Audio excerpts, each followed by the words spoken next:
Well, hey again, everyone. This is Bob from Bossrox DIY Solar. And in this video, I'm going to tell you a story about this battery bank here, which had one rogue cell that was lagging 150 milliamps from the rest of them. And if you're a DIY builder of battery banks and have similar situation in some of your banks, this story might be helpful for you to get your balance straightened out. Now, what I did first of all is I shut the bank down and I added a second balancer.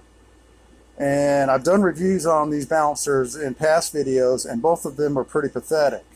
So I really didn't expect much from having two extra balancers. Although stacking balancers will improve the balance somewhat, I really didn't think it was going to do a whole lot of good.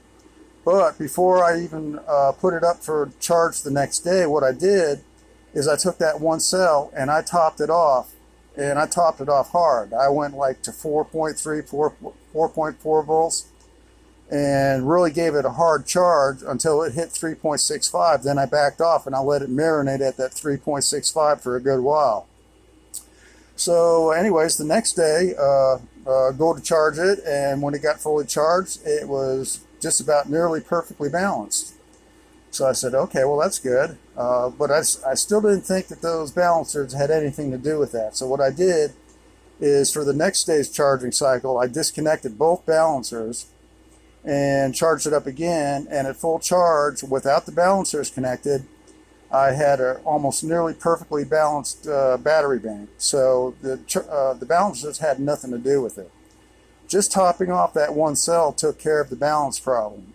So anyways, that's just a little tip for y'all that if you have a bank that has a rogue cell or maybe more that are lagging behind the others, and just you can't seem to get them balanced with a balance board or anything like that, that would be my suggestion, is to try to top off those cells, and don't mess with the other cells. Just top off those particular cells that are lagging behind, and then try it again the next day and see if that doesn't cure your problem.